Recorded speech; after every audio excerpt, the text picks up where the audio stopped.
ब्रह्मदक्षाश्मी देवेश दत्वाचरवसु हुताश्रवेश्चरकप्रभुभ्यो नमो नमः।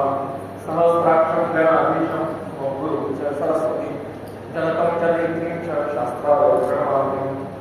कल हमने अक्षर संहिता का अध्ययन किया।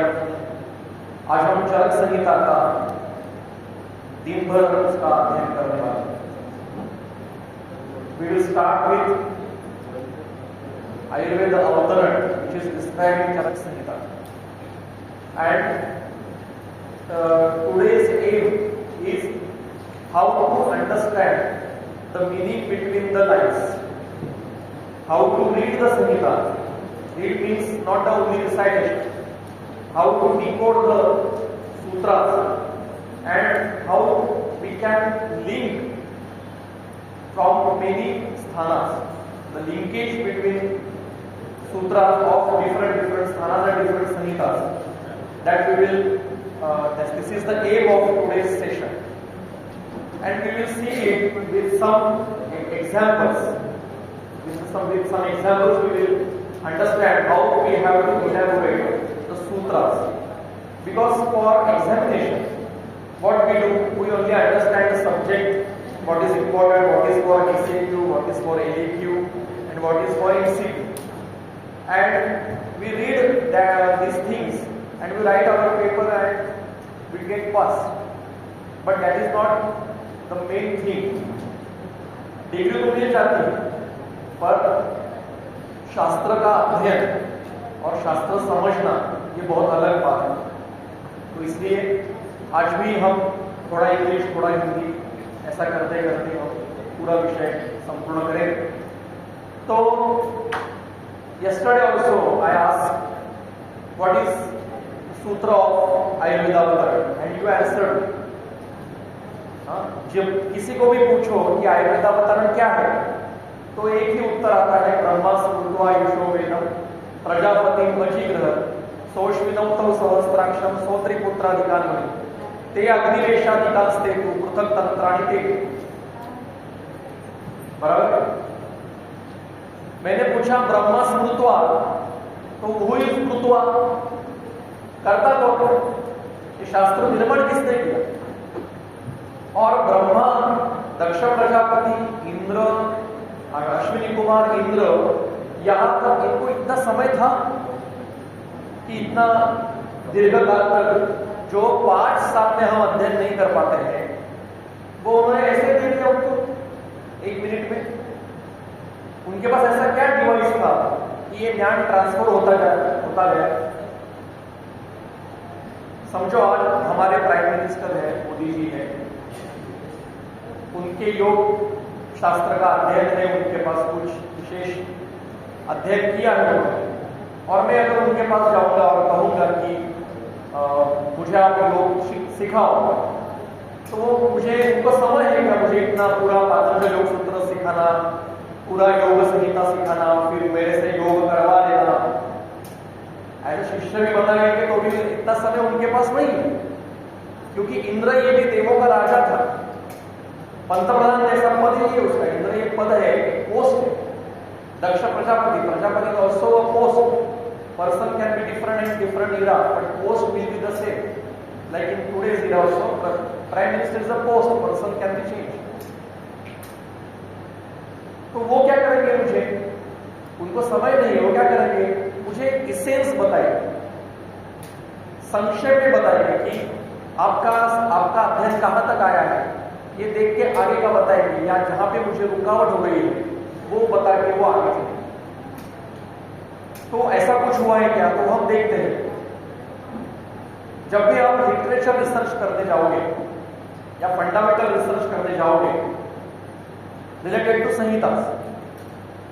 So there are 2 kind of references we have to take into consideration. One is internal references, इसको हिंदी में अभ्यंतर साक्ष्य ऐसा कहा है,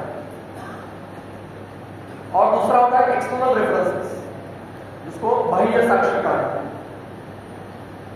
इसका एग्जांपल देता हूं कि समझो हमें अश्विनी कुमारों पे अध्ययन करना है, उनका लिटरेचर करना है उनके बारे में, तो तो हम क्या करेंगे, पहले आयुर्वेद की जो संहिताएं हैं उनमें कहाँ कहाँ अश्विनी कुमारों का उल्लेख है वो हम करेक्ट करेंगे। ये हो गए इंटरनल रेफरेंस, उस शास्त्र में वर्णन किए हुए रेफरेंस। और बाद में हम रामायण में, महाभारत में, उपनिषदों में, पुराणों में, अन्य जो साहित्य है इनमें जाकर अश्विनी कुमारों का रेफरेंस देखेंगे।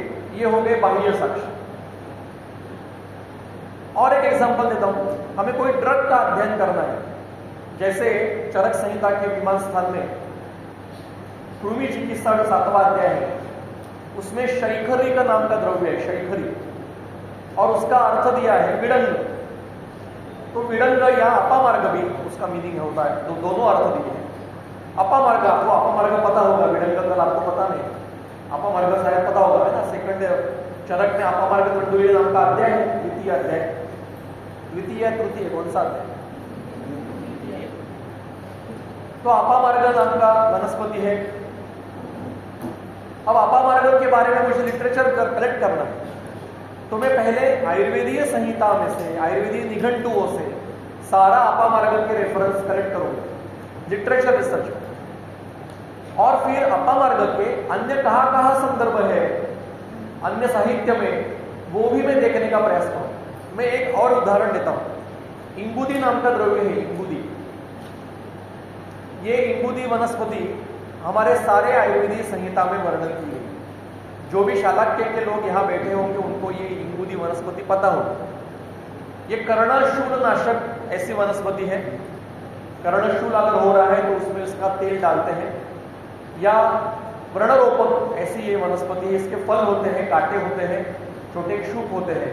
और इसका जो पर्याय है इंगुदी का, वो है तपस्विनी। मतलब जो तपस्या जहां पे कोई करता है या तपोभूमि है वहीं पे ये मिलती है, अन्य कहीं पे ये मिलती नहीं। ठीक है, अब ये सारे हमने इंगुदी के ऊपर रिसर्च करना है मुझे, तो मैंने आयुर्वेद की सारे संहिता, निघंटु, रसशास्त्रीय ग्रंथ, इन सभी में से मैंने इंगुदी के संदर्भ निकाले। लेकिन अन्य शास्त्र में, अन्य साहित्य में जो संदर्भ है वो मुझे निकालने हैं। मैं उसका एक उदाहरण बताता हूँ।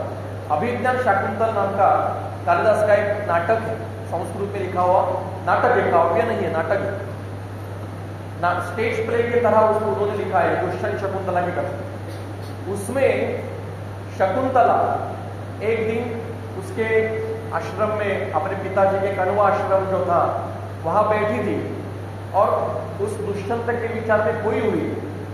तो उस वहां पे आश्रम में मृग घूमते रहते थे, हरिण घूमते रहते थे, मोर रहते थे।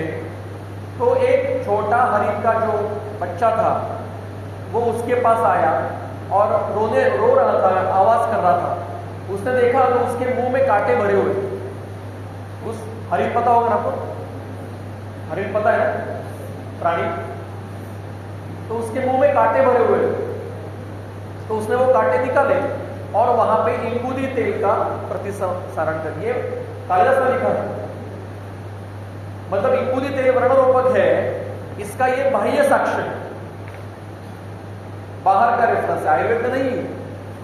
फिर दुष्यंत और विदूषक, उसका मित्र का नाम था विदूषक, ये दोनों वहां आए थे उसको देखने के लिए, शकुंतला का। तो वो जो राजा था दुष्यंत, तो उसका मित्र कहता है कि अरे प्रपोज कर दो इसको, जल्दी आपको प्रीति हो गई है तो प्रपोज कर दो। तो वो घबरा रहा था राजा दुष्यंत, नहीं वो क्या सोचेगी, ऐसा वैसा। तो उसने कहा जल्दी करो, नहीं तो ये जो रत्न है ये किसी इंगुदी तेल लगाने वाले तपस्वी के हाथ में गिर जाए। ऐसा कालिदास उपमा देता है। मतलब जब पहले के जमाने में लोग जो ब्रह्मचर्य आश्रम में या विद्यार्थी अवस्था में रहते थे तो बाल नहीं रखते थे, वो पूरा बाल निकाल के चोटी रखते थे सभी लोग। तो बाल निकालने के बाद जो वहां पे व्रण उत्पन्न हो सकते हैं या जो बाल खराब हो सकते हैं, स्काल खराब, तो वहां पे इंगुदी का तेल लगाया जाता है। अब ऐसा अध्ययन हमें सभी वनस्पति, सभी आयुर्वेद के बारे में करना पड़ता है। तो वैसे ही जो हम अभी आयुर्वेदावतरण सीख रहे हैं, जिसका विषय हमारा अभी स्टार्टिंग हम वहां से करेंगे, तो आयुर्वेदावतरण ग्रंथ में क्या दिया है वो हमें पहले देखना है। कल ही किसी से बात करते हुए ऐसी चर्चा हुई कि आयुर्वेद में ही आयुर्वेद अवतरण अलग अलग प्रकार से है, ऐसा नहीं। ग्रंथकारों में कहीं पर भी मतभेद नहीं है। लिखने की पद्धति अलग हो सकती है, कंटेंट अलग हो सकता है, लेकिन मतभेद नहीं, डिस्प्यूट्स नहीं है। तो एक उदाहरण में आपको, और एक थोड़ा सा हमारा विषय बदल जाएगा। थर्ड ईयर के तो जितने लोग हैं उनको शायद, या फर्स्ट ईयर के, उनको याद आ रहा होगा मैं क्या कहूं। दोषों का जब अध्ययन करते हैं तब एक हमारे मन में ऐसा बताया जाता है, in the text book they are written it that Sushruta has written that there are 4 doshas, rakta is the 4th dosha. This is absolutely wrong. Sushruta ने कहीं पर भी पूरे संहिता में रक्त को दोष माना नहीं है। वो धातुओं में, मैं अध्याय बताता हूं आपको, 15वां अध्याय सूत्र स्थान का, दोष धातु बल विज्ञानियम, वहां पे रक्त ये धातु में ही लिया गया है। उसने ऐसा कहा है, सुश्रुत ने एक ही जगह पे, कि शल्य अधिकरण में रक्त ये इतना महत्व का है कि वो दोषों की तरह महत्व का है, मतलब दोष नहीं है। मैं अगर कहूंगा कि कोई, समझो एक दीदी गाना गाती है, लता मंगेशकर जैसा गाना गाती, बताइए लता मंगेशकर हो गई क्या? नहीं हो गई। उपमा दी है कि दोषों की तरह महत्व का है, क्योंकि अधिकरण शल्य है। तो सुश्रुत ने दोष 3 ही माने हैं। क्या हुआ, किसी ने टेक्स्ट बुक लिखा। टेक्स्ट बुक ये आयुर्वेद के ह्रास के सबसे बड़े कारण। कभी मत पढ़िए, किसी भी एग्जाम के लिए पढ़िए, पेपर में उसका वर्णन करने के बाद भूल जाइए। आप पेपर में वर्णन नहीं करते, जो भरा है उसका वर्णन नहीं करते। रक्त को चौथा दोष माना नहीं है सुश्रुत ने। इसके ऊपर यहाँ बेंगलोर में एक कॉलेज में मेरा एक स्टूडेंट शल्य में अभी टीचर है, असिस्टेंट प्रोफेसर है, उसका नाम है नारायण के नारायण। वो हुबली से पीजी हुआ है और अभी बेंगलोर में एक कॉलेज में वो असिस्टेंट प्रोफेसर है। तो मैंने उसको टास्क दिया कि निरूपण था हमारा तद्वित संभाषण में, कि आप एक लेक्चर दो इसके ऊपर, सारे संदर्भ सुश्रुत संहिता में से सारे संदर्भ इकट्ठे करो कि कहां कहां रक्त का उसने वर्णन किया है, या इस विषय के अनुसार। कहीं पर भी नहीं उसको दोष माना नहीं, महत्व का माना है, दोष माना नहीं।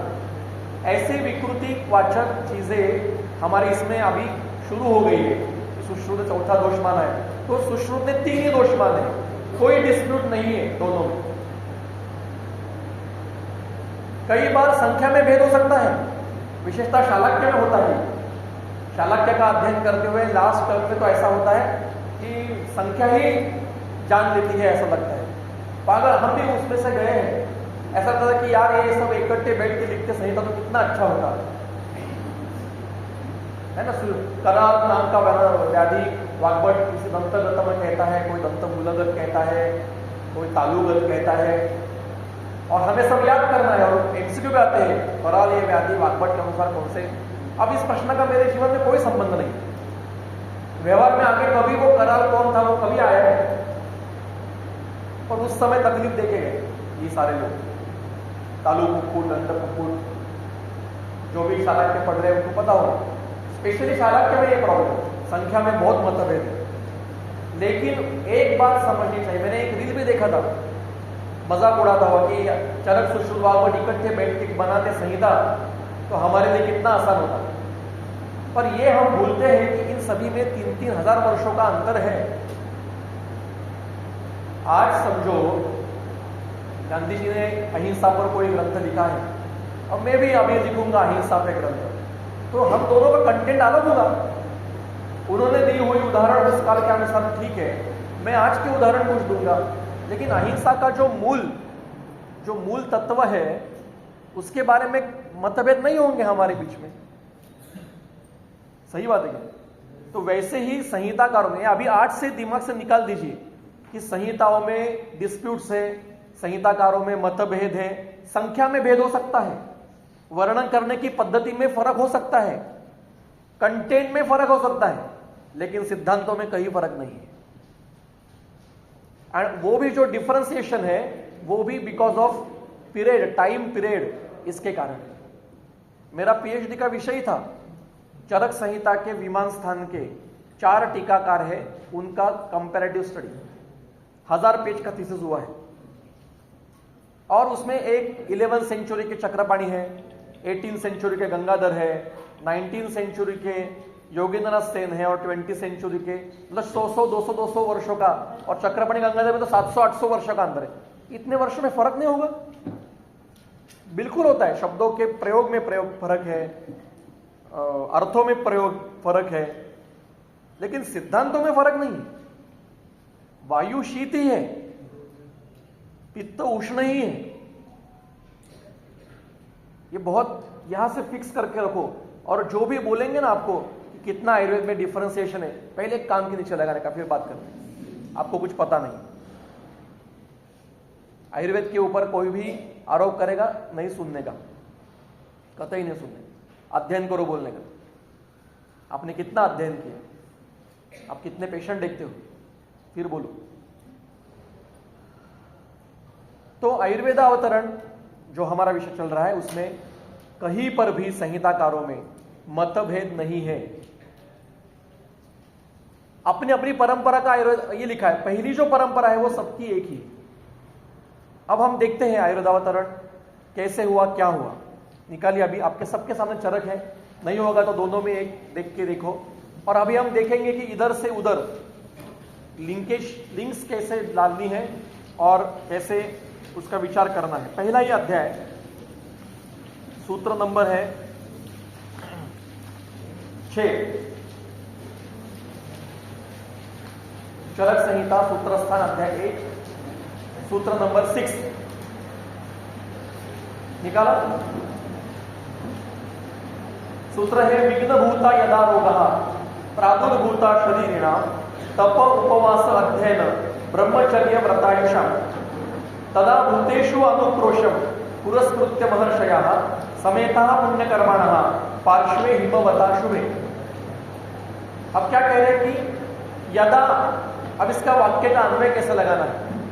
यदा रोगः विघ्नभूतः शरीरिणां प्रादुर्भूतः, विघ्न निर्माण करने वाले, विघ्न मतलब संकट। कहाँ विघ्न निर्माण किया है? तप, उपवास, व्रत, ब्रह्मचर्य, आयु, इसमें विघ्न निर्माण करने वाले जो विकार है वो मनुष्यों में उत्पन्न हो गए। कब हुआ ये? कृतयुग के अंतिम काल में।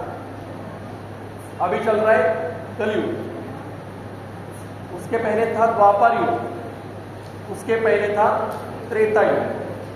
तो त्रेता युग के शुरुआती काल में, कृतयुग उसके पहले काल, कृतयुग के अंतिम काल में और त्रेता युग के शुरुआत के काल में ये सबसे पहली व्याधि उत्पन्न हुई है।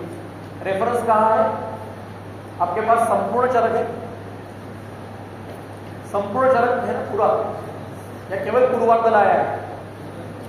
सूत्रस्थान, विमान स्थान, विमान स्थान चैप्टर 3,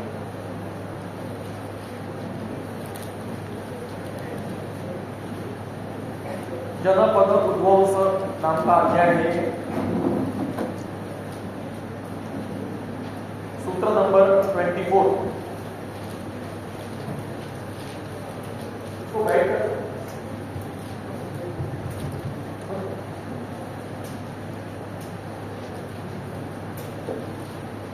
क्या कह रहे देखिए।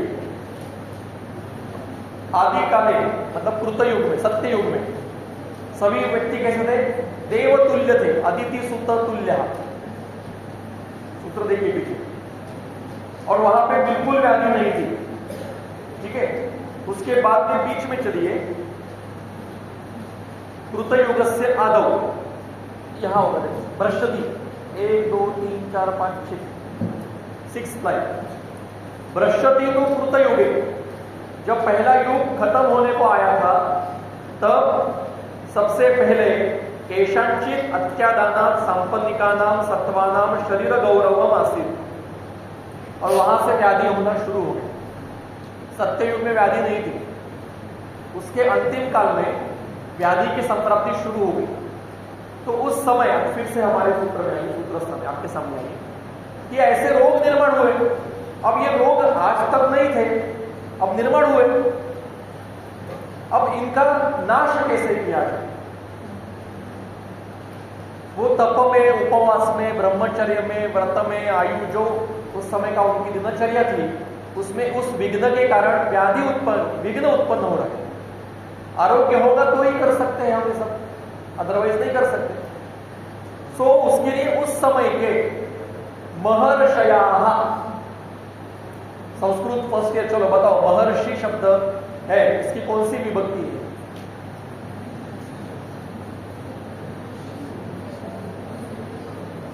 इकारांत पुल्लिंगी, प्रथमा बहुवचन। व्हाट इज ऋषि? ऋषि शब्द का उपयोग उल्लेख किया तो हमारे आंखों के सामने वो खड़ावा पहने हुए, जटाएं बड़ी हुई है, हाथ में कमंडलू है, क्या कहते हैं, व्याघ्र का आजीन पहना है, भस्म धारण किया है, और जाके आके सबको श्राप दे रहे हैं, तेरा मरकट हो, तेरा पत्थर हो, क्रोधी, जंगल में रहने वाले। ये गलत चित्र ये सीरियल और सिनेमा ने हमारे सामने रखा। ऋषि शब्द का अगर आप किसी कोश में जाकर अर्थ देखोगे तो ऋषि शब्द का अर्थ है साइंटिस्ट। एक शास्त्र में उसके अंत तक जाकर अध्ययन करने वाले को ऋषि कहा जाता है। इसलिए अब्दुल कलाम आजाद कैसे थे? ऋषि तुल्य थे। होमी भाभा कैसे थे? ऋषि तुल्य थे। लता मंगेशकर कैसी थी? ऋषि तुल्य थे। क्योंकि उन्होंने अपने अपने फील्ड में अंत तक काम किया। हम ऋषि तुल्य कहते। व्हाट इज ऋषि? शास्त्रज्ञ। एक शास्त्र का अध्ययन करते करते उसके अंत तक गए हैं। अब ये महर्षि है, मतलब उस समय के अनेक क्षेत्रों में काम करने वाले अनेक साइंटिस्ट इकट्ठे आ गए कि अरे समाज में व्याधि उत्पन्न। आयुर्वेदाचार्य तो कोई नहीं, उनको पता ही नहीं आयुर्वेद क्या है। अथर्ववेद था, उसमें से थोड़े बहुत उपचार चल रहे थे क्योंकि व्याधि ही नहीं था, विकृति नहीं थी, और व्याधि उत्पन्न हुए। तो सारे शास्त्रों ने इकट्ठा है कि अरे इसका उपाय क्या करेंगे। समेतः पुण्यकर्मणा पार्श्वे हिमवता शुभे। कहाँ वो इकट्ठे हुए? हिमालय के कहीं पे किसी जगह पे ऊपर। कहाँ हुए वो अभी लोकेशन पता नहीं। कौन कौन आए उनकी लिस्ट दी। नेक्स्ट सूत्र में देखिए, अगला सूत्र अंगिरा जमदग्निश्च वसिष्ठः कश्यपो भृगु। ये जो श्लोक है ना पूरा सूत्र 8 से लेकर 14 तक, ये रोज सुबह के पूजा में हमें कहना है, क्योंकि यही लोग हैं जिन्होंने आयुर्वेद निर्माण किया।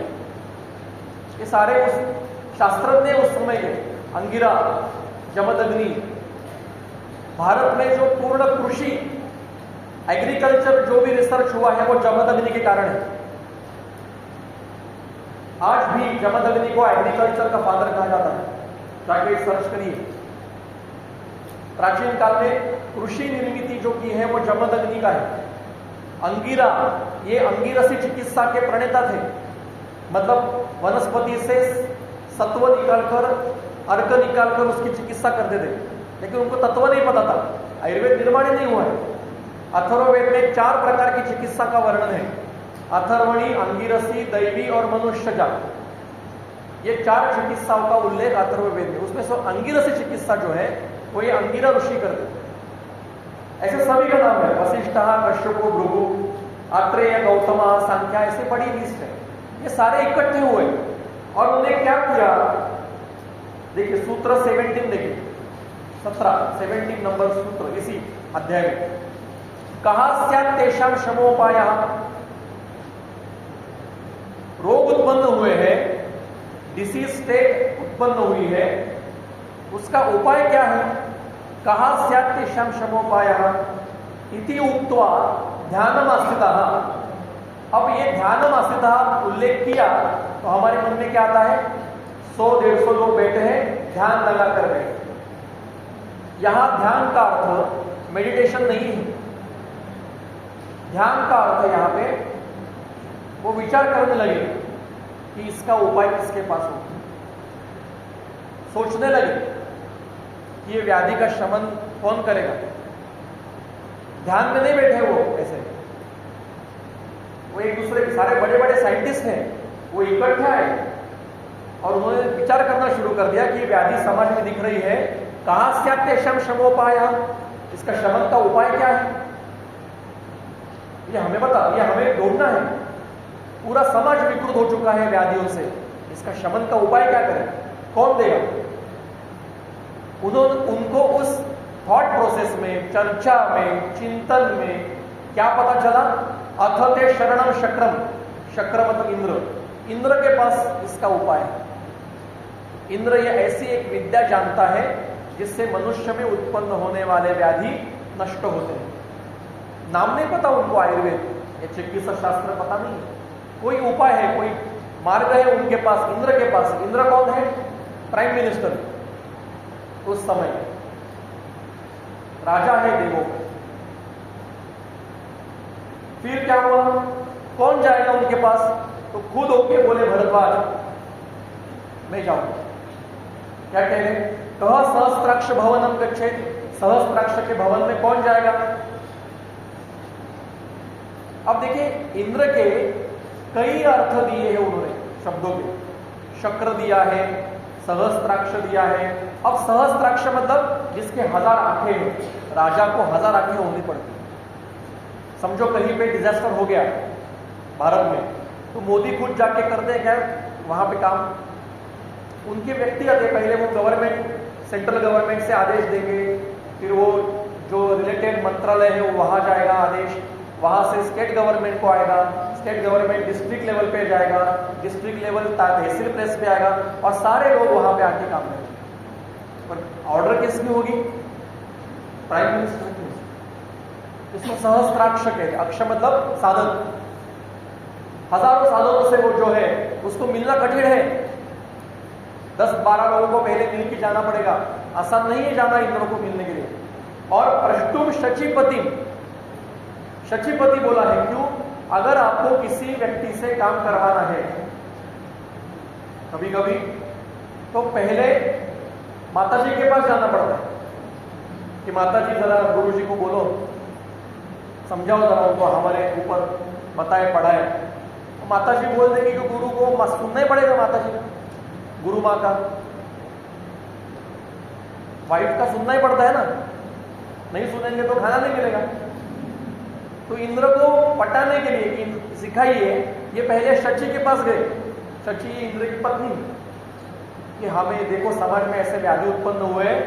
अब कल भी देखा हमने, महादेव के पास गई सारी स्त्रियां, वो क्या कहने लगे, ये भगवती उमा कर देगी, मेरा क्या काम, वही आपकी चिकित्सा कर देगी। तो शची ने भी बताया उनको। फिर भरद्वाज बोले अहम आर्थी मैं जाता हूं इंद्र के पास, मैं जाता हूं। अब वो अकेले गए क्या, नहीं, उनकी टीम गई है, पूरा एक मंडल गया है, उसमें आत्रेय है, धन्वंतरी है, निमि है, कश्यप है, जीवक है, सारे जो उस समय के, और उन्होंने फिर अपना अपना तंत्र निर्माण किया है।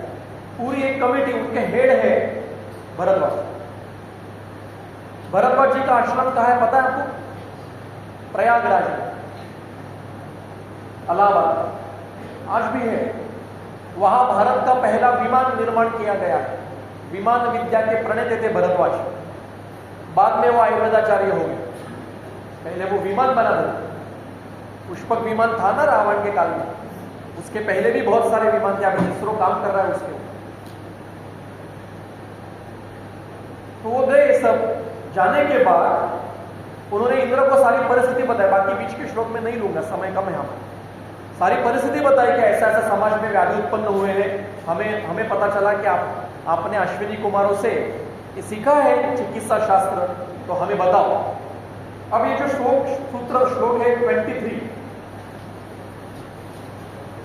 मैं वाहिवा में ये प्रश्न पूछता हूं, विशेषतः पीजी को, कि इसका अर्थ मुझे बताओ, अन्वय लगाओ और अर्थ बताओ। सूत्र है तस्मै प्रोवाच भगवान आयुर्वेदम शतक्रतु, शतक्रतु मतलब जिसने 100 यज्ञ किए, क्रतु मतलब यज्ञ। ऐसे इंद्र ने उसको सिखाया। कैसे सिखाया? पदैहि अल्पैहि मतिं बुद्ध्वा विपुलां परमर्शये। इसका अन्वय बच्चे ऐसे करते हैं वाइवा में कि अल्पैहि मतिं बुद्ध्वा, भरद्वाज आदि ऋषियों की मति कम थी, ये देखकर इंद्र ने उनको धीरे धीरे सिखाया। ये गलत अर्थ है। हमेशा पहला नियम अभी संहिता डिकोड करने का पहला रूल, श्लोक में जो वर्ड्स होते हैं अगर उनकी विभक्ति समान है वो बाजू करके रखो, साथ में करके रखो। Those 2 words or 3 words having same vibhakti, keep them at side and then try to do Anvay. First year में आपको अन्वय करना सिखाते हैं और बहुत बड़ा विषय है संस्कृत। तो यहां पे तृतीय विभक्ति है पदैहि अल्पैहि।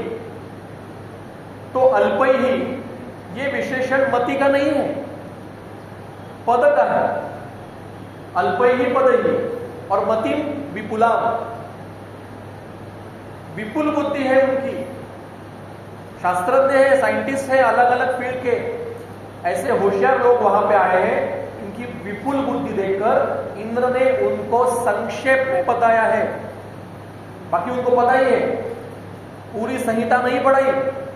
क्या पढ़ाया? सिर्फ हेतु। अगला सूत्र देखो, हेतु लिंग औषधम ज्ञानम। केवल 3 चीजें सिखाई, हेतु, लक्षण, चिकित्सा। व्याधि उत्पन्न हुआ है, इसके ये हेतु है, ये इसके लक्षण है और ये इसकी चिकित्सा है। बस इतना ही सिखाया। पूरा अथानु दीर्घं जीवितम अध्याय व्याख्या सामा से लेकर सिद्धि स्थान तक नहीं सिखाया। इंद्र को समय नहीं है, ना ऋषियों को समय है, क्योंकि समाज में व्याधि उत्पन्न हुआ है, जल्दी उपाय चाहिए, इमीडिएट काम करना है। कोविड आया था, है ना, तो काम शुरू कर दिया था। ड्रग्स के कॉम्बिनेशन चल रहे थे, ये यूज करके देखो, वो यूज करके देखो। इसमें से धीरे धीरे वो 2-3 ड्रग्स पे आ गए। अध्ययन नहीं करते बैठे, 2 साल जरा अध्ययन करेंगे फिर देखते हैं, तब तक आधा मनुष्य जाति खत्म हो जाती। काम शुरू कर दिया। वैसे इंद्र ने उनको बोला कि पहले 3 चीजें सीखो, हेतु, लिंग, औषध। और वो भी किसके? स्वस्थ और आतुर परायण। स्वस्थ रहना है तो स्वस्थ रहने के ये हेतु है, ये स्वस्थ के लक्षण है, और ये स्वस्थ मेंटेनेंस करने की चिकित्सा है। स्वस्थ से स्वास्थ्य रक्षण, ये पहली चिकित्सा। अब आतुर हो गए, व्याधि हो गए, तो व्याधि होने के ये हेतु है, ये व्याधि होने के लक्षण है, और ये व्याधि की चिकित्सा। सिद्धांत बताया गया, समय नहीं था। अब क्या किया उन्होंने? इंद्र से वापिस आ गए और पहले जो सीखा था ये खुद उपयोग किया। मुझे एक बताओ, आपको कभी, इंग्लिश में बोलता हूं मैं, ज्यादा आपको समझ में, when you are studying in 11th and 12th, you are studying about physics, chemistry, mathematics, biology. Do you have any query or संशय in physics, chemistry, mathematics that it may be wrong? ऐसा कैसे लिखा है? Newton को कैसे पता चला 3 law है? न्यूटन गलत भी हो सकता है, कुछ भी लिखा है न्यूटन ने, कभी नहीं आया हमें डाउट उनके ऊपर, क्योंकि इंग्लिश में लिखा है ना। हम कभी उनके ऊपर डाउट नहीं लेते, पर जैसे हम हमारा विषय सिखाना शुरू कर देते, ऐसे कैसे लिखा, गलत ही लिखा होगा। इनको कैसे पता चला? इनकी रिसर्च क्या किया था इन्होंने, रिसर्च होने के क्या प्रूफ्स हैं? हम हमेशा डाउट लेते हैं हमारे, ये आज से छोड़ दो डाउट ले। पहले पढ़ो विश्वास, विधेय परमादर, पहले विश्वास रखो, डाउट धीरे धीरे क्लियर होते जाएगा। दूसरा, आपके पास में, किसके पास अभी फर्स्ट थर्ड ईयर के बच्चों को पूछता हूं, हैरिसन पढ़ा है, आपने देखा है, डेविडसन देखा है, पढ़ा है, किसने परचेस किया है ओरिजिनल डेविडसन? सेकंड ईयर में पैथोकिट ओरिजिनल परचेस किए, करते हैं हम, पढ़ते हैं, लेकिन हम चक्रमंडी का परचेस नहीं करते। चरक सीनियर का लेके एग्जाम होने के बाद जूनियर को दे देते,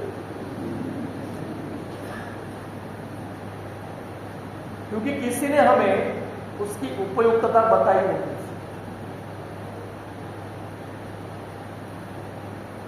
मेरे क्लिनिक में मेरे जो नियम बताया है हमारे पिताजी ने भी और गुरुजी ने भी, कि क्लिनिक में चलाता ही नहीं हूं, I am not owner is Charak, उसका क्लिनिक है, मैं वहां रखता हूं, मैं कहता हूं आप जो पेशेंट आएगा वो आपको ठीक करना है, नहीं करना है आप देखो, करना है देख लो, मैं केवल देने के लिए बैठा हूं दवाई, क्लिनिक आपका है, I am just a medium. इस भाव से करोगे ना, देखो बहुत अलग रिजल्ट मिलेंगे, क्योंकि उनकी जिम्मेदारी अभी। इसलिए पहले विश्वास रखो कि ऐसे कहा हुआ था, प्रूफ बताओ हमें कहा हुआ है, पहले विश्वास रखो।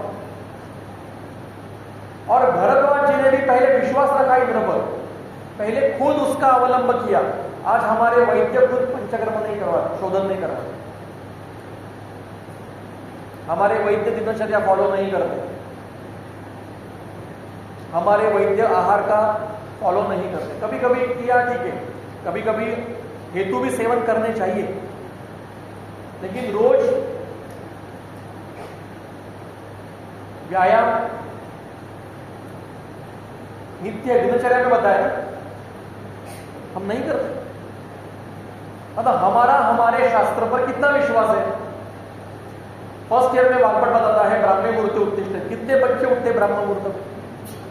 उठते होंगे, वेरी रेस। तो क्या विश्वास है हमारे शास्त्र पर?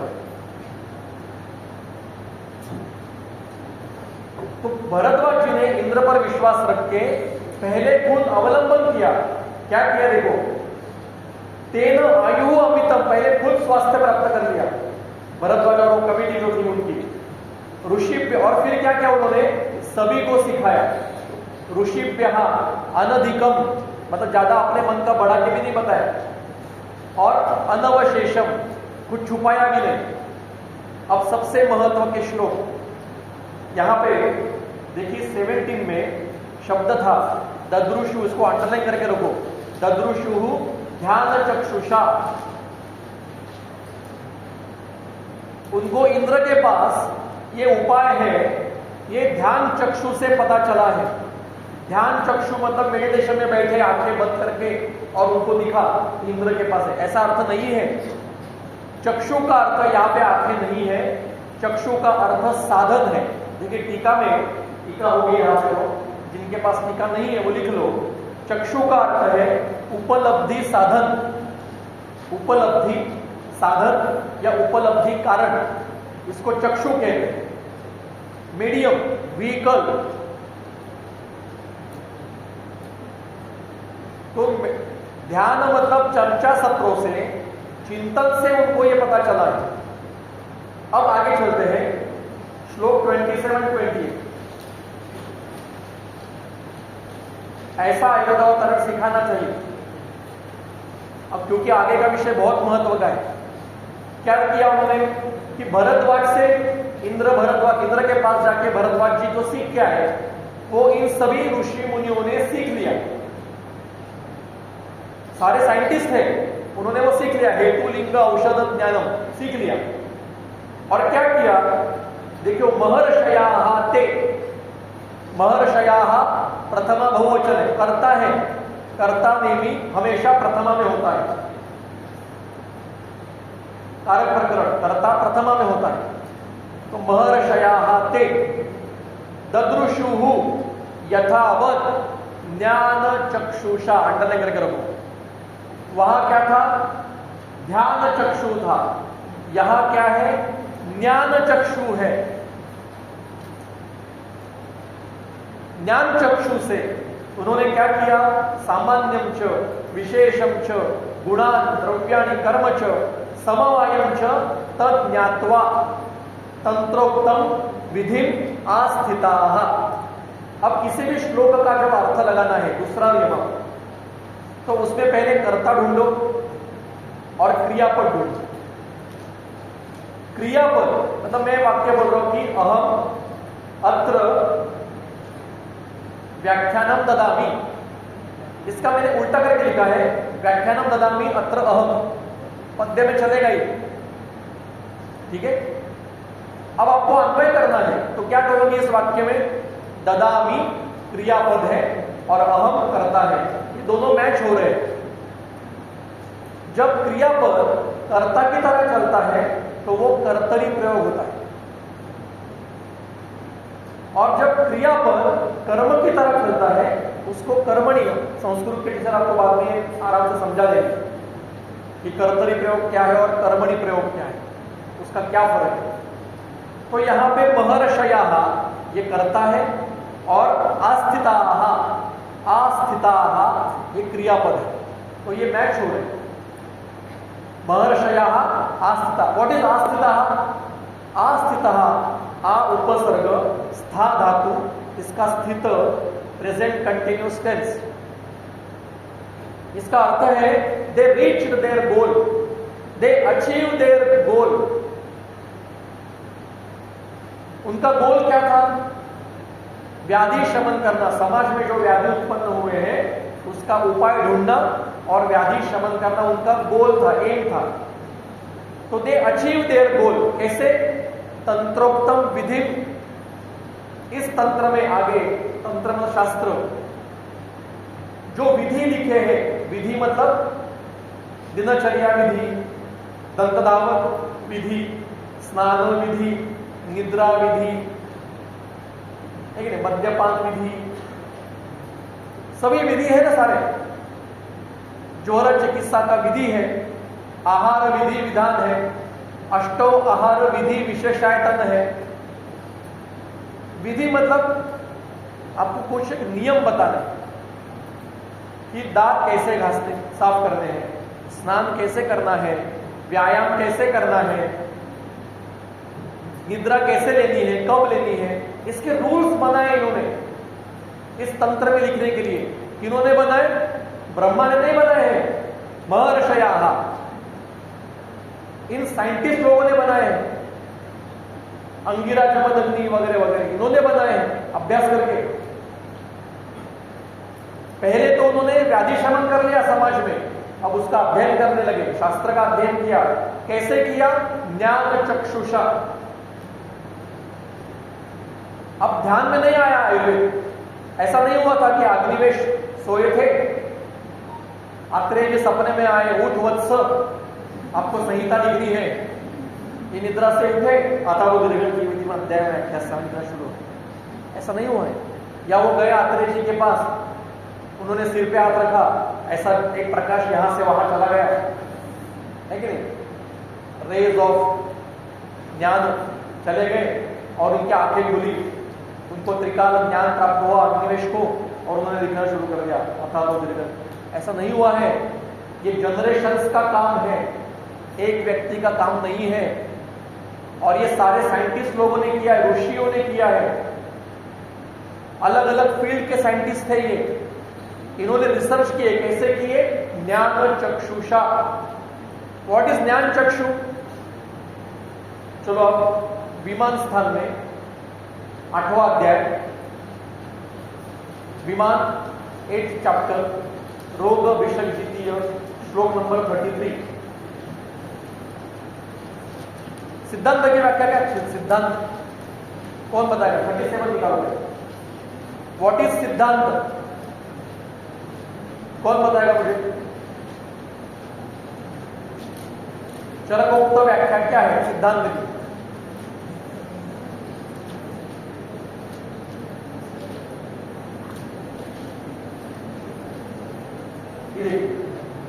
आपके सामने सिद्धांतो नाम यहां परीक्षक ही बहुविधम परीक्ष हेतुभिश्च साधयित्वा स्थाप्यते निर्णयाः। आपको समझ रहा है ना मैं क्या बता रहा हूं? बोर तो नहीं हो रहा है? सिद्धांत, प्रिंसिपल्स किसको कहते हैं? बेसिक प्रिंसिपल्स, सिद्धांत विषय है ना, हमें पदार्थ विज्ञान में पढ़ाया जाता है ये प्रमाणों में। याद नहीं आ रहा आपको? सेकंड थर्ड ईयर को तो आना ही चाहिए। सिद्धांत मतलब परीक्षक ही, मतलब एक व्यक्ति नहीं, मैं बता रहा हूं ना यही सही है, ऐसा नहीं है। जल शीत गुण का है, ये साइबेरिया में भी सत्य है, अफगानिस्तान में भी सत्य है, भारत में भी सत्य है, ऑस्ट्रेलिया में भी सत्य है, अंतराल के स्थानक में भी जो जाते हैं वहां पे भी जल शीत ही होगा। मल्टी सेंट्रल ट्रायल लेने के बाद भी एक ही रिजल्ट आ रहा है। परीक्षक ही, अनेक परीक्षकों ने देवाः देवो देवाः प्रथमा, देवम देवो देवा द्वितीया, देवेन देवाभ्याम देवैः तृतीया, परीक्षक ही तृतीया बहुवचन। अनेक परीक्षकों ने क्या किया? बहुविधम परीक्षा, अनेक प्रकार की परीक्षा करने पर भी एक ही रिजल्ट आ रहा है, सेम रिजल्ट। ऐसा जब रिजल्ट आता है तब हेतु भी, थर्ड पर उसकी क्राइटेरिया, हेतु भीश्च साधयित्वा, हेतुओं से सिद्ध करके जो निर्णय स्थापन किया जाता है उसको सिद्धांत कहते हैं। ऐसा नहीं है मेरे मन को भाया मैं कुत्ता काट के खाया, ऐसा आयुर्वेद शास्त्र में नहीं है। मुझे लग रहा है, मेरे गुरुजी ने बताया है वो सत्य है, मेरी परंपरा ने बताया है, इसलिए नहीं। ब्लाइंड फेथ साइंस में नहीं होता है।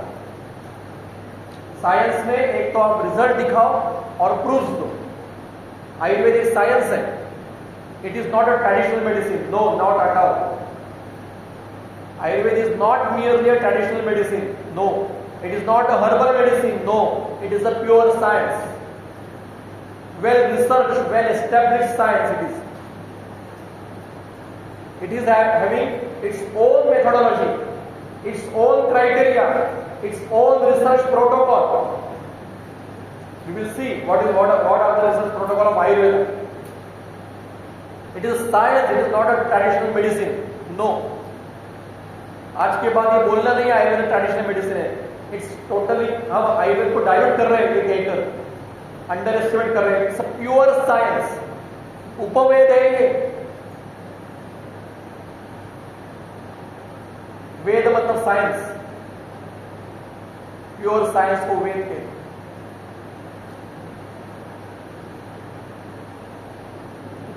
सिद्धांत ऐसा होना चाहिए, multi central trial, multiple test और हेतुओं से सिद्ध। Now what are हेतुस?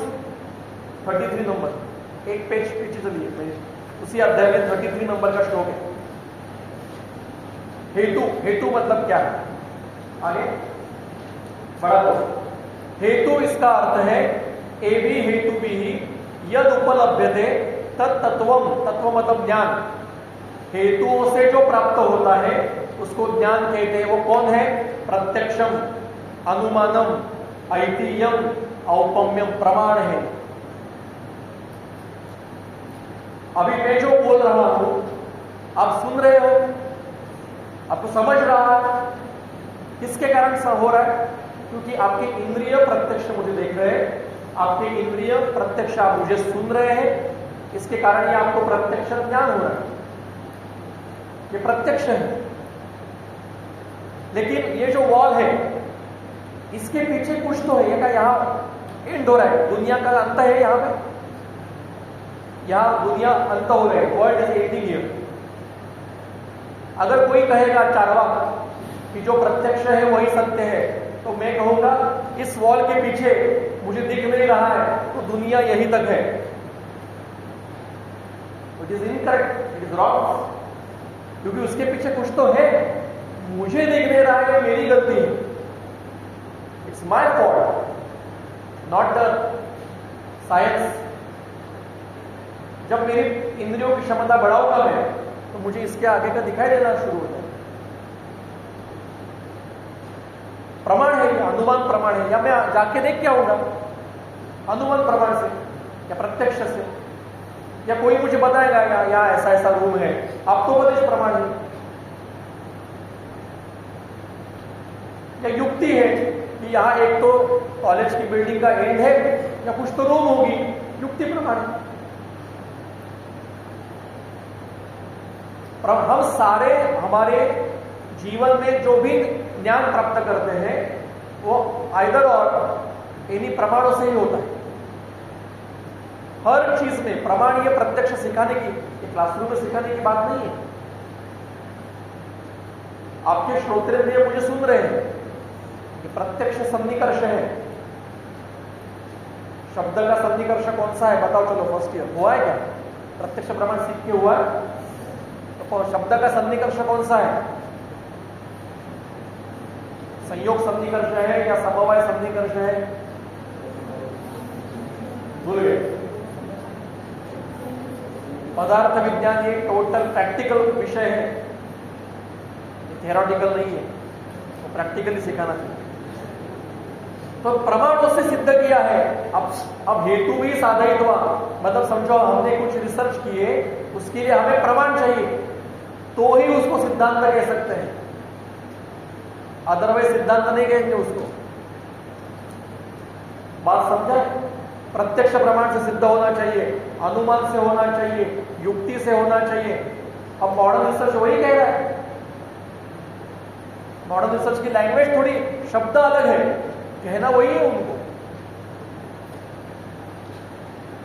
परार्थानुमान और स्वार्थानुमान, ये रिसर्च के प्रोटोकॉल है दो।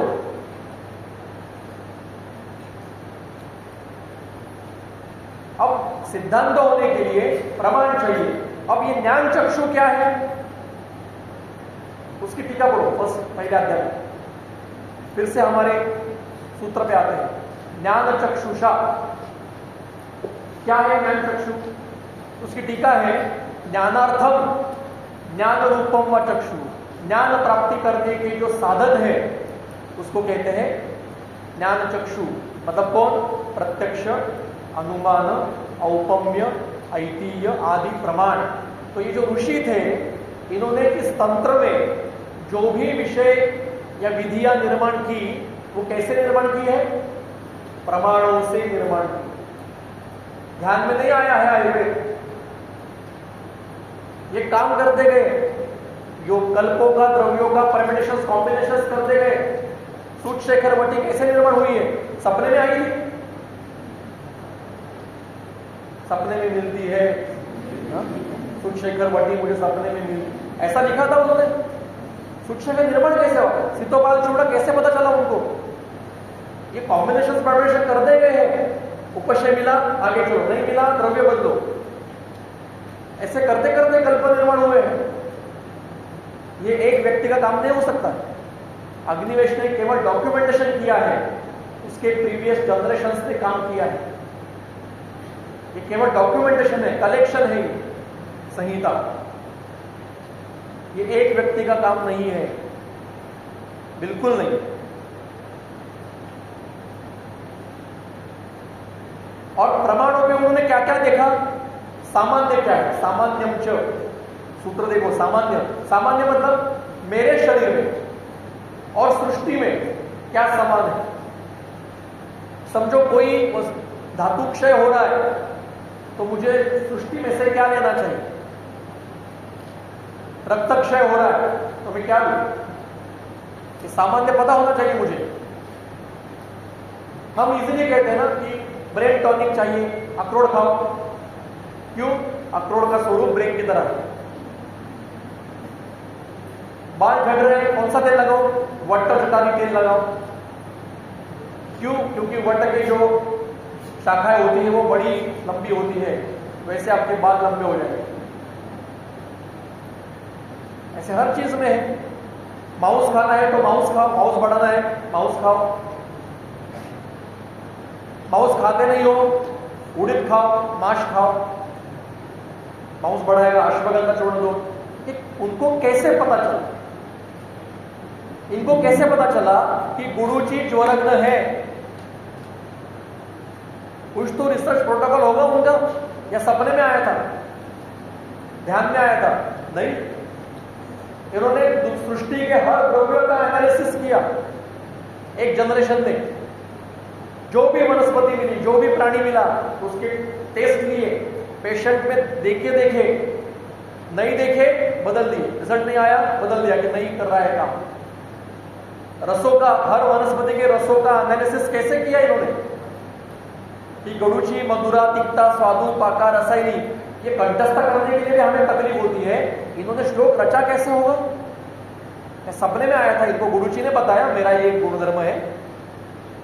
उठो वत्सा, गुरुजी बोल रही हूं, ये मेरे गुण है, आप आपके निघंटु में लिखो।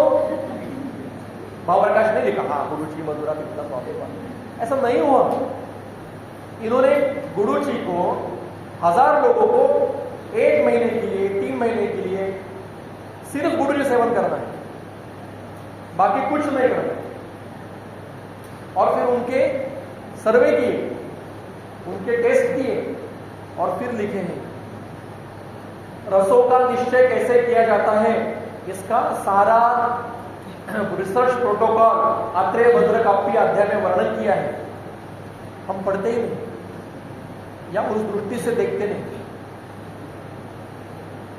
इनको कैसे पता चला कि मधुर रस तर्पण का काम करता है, अम्ल रस का ये काम है, तिक्त रस शोधन करता है, पाचन करता है, पित्त प्रशमन करता है, ये 3 रस श्लेष्मा को बढ़ाते हैं, ये 3 रस श्लेष्मा को कम।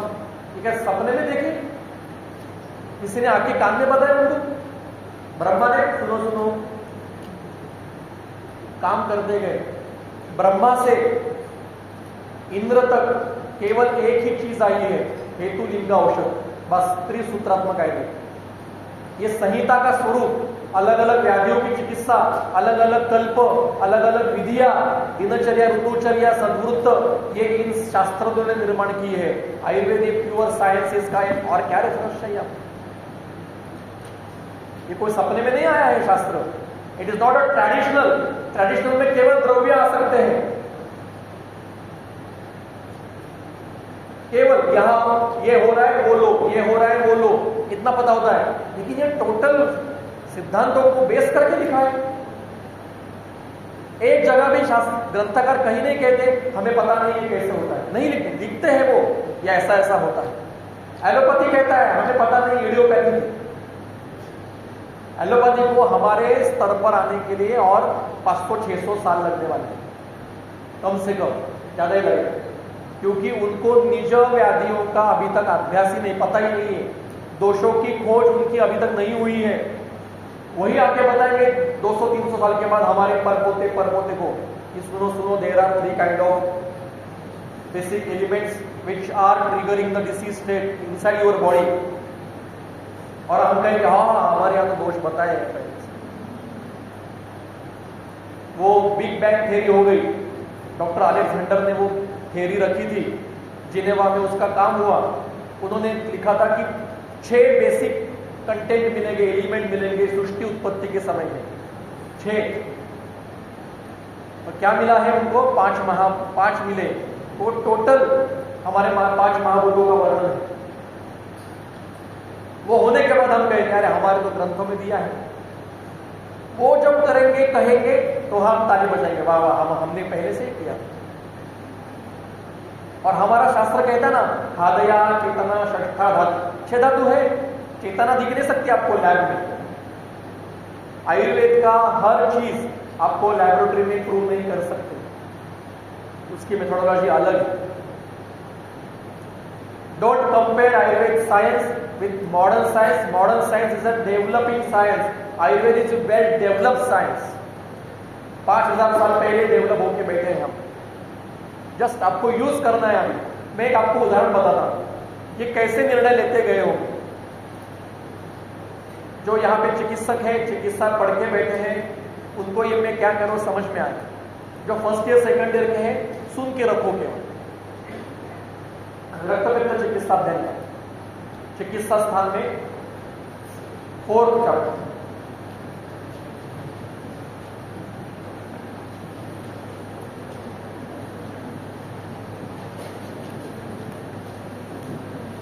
जिनके पास उत्तरार्ध है वो भी निकालो।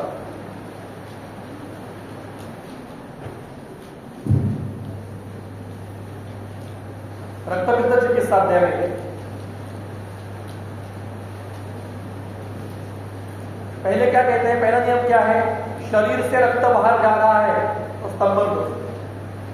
रक्तम जीव इति स्थिति, बराबर है। रक्त ये शरीर का जीवन करता है, क्रीडनम जीवनम, ये जीवन कार्य करता है, तो शरीर से रक्त बाहर जाना नहीं चाहिए। जब भी शरीर से रक्त बाहर जाना शुरू हो जाएगा उसको स्तंभन करो, रुकाओ, ये पहला नियम। लेकिन रक्तपित्त में क्या कहते हैं, न आदौ स्तंभनम अर्हति। क्या कहते हैं, श्लोक नंबर 25 में,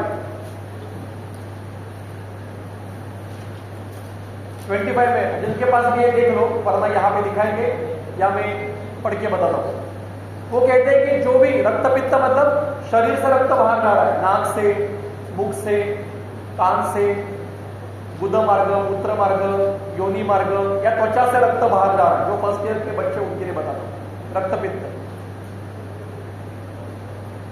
अब कहते हैं कि जो पेशेंट बलवान है, खाता पीता है, खा पी रहा है, बेड रिडन नहीं है और उसके शरीर से खून बाहर जा रहा है, तो उसको बहने दो। न आदौ स्तंभनम अर्हति। क्यों? अगर आपने तुरंत रुका दिया वो ब्लड तो व्यापक होंगे, उसकी लिस्ट दी है आगे के श्लोक में। गलग्रह कृतिमस्य मूर्छा अरुचि ज्वर गुल्म प्लीहा अनाह किलासम, इतनी बड़ी लिस्ट दी है कि आपने तुरंत ब्लड रक्त स्तंभन किया तो ये सारे व्यापक होंगे। अब इनको कैसे पता चला? सर्वे किया होगा इन्होंने, 1000 लोगों के रक्त बाहर निकल रहा है और रक्त बाहर जा रहा है, स्तंभन करो, ये पहला नियम है। स्तंभन करने पर 1000 में से 200 लोगों को कुछ नहीं हुआ, 800 लोगों में से ये कुछ उत्पन्न हो गए। तो उन्होंने कहा कि रुको, शायद दोष दुष्ट ऐसे ये रक्त है, इसको बहने दो जब तक बलरहास नहीं होता है। लेकिन भी जब थकावट आना शुरू हो जाए, दौर्बल्य आ जाए, पसीना छूटने लगे, चक्कर आने लगे, तो रक्त रुकवा। जब तक ये नहीं होता है तो बहने दो। न आदौ स्तंभनम अर्हति, मतलब पहला जो नियम था उनको रिसर्च करने के बाद उसका अपवाद पता चला। फर्स्ट स्टेज पे उन्होंने रक्त बाहर निकल रहा है, रुकवा दो, स्तंभन करो, क्योंकि रक्त जीवन करता है। पर कुछ लोगों में उनको साइड इफेक्ट्स देखना शुरू हो गए, रक्त स्तंभन करने के साइड इफेक्ट्स लिस्ट भी है यहाँ पे। तो उन्होंने सोचा कि यार कहीं यार यहाँ तो कुछ गड़बड़ है, यहाँ पे रक्त स्तंभन नहीं करना चाहिए, बहने दो जब तक थकावट नहीं आती, बहने दो। अब ये उनको निद्रा में समझ में आया होगा, किसी ने सर पे हाथ रख के समझ में आया होगा ये नियम नहीं। अब चलो 14 चैप्टर 14 अर्श चिकित्सा अध्याय, जो भी थर्ड ईयर के हैं आप ही ध्यान से सुनो। अर्श चिकित्सा अध्याय, अर्श मतलब पाइल्स, जो नए फर्स्ट ईयर के हैं। हमारे क्रिकेटर का नाम अर्शदीप है, मतलब पाइल्स को दिया रखा था।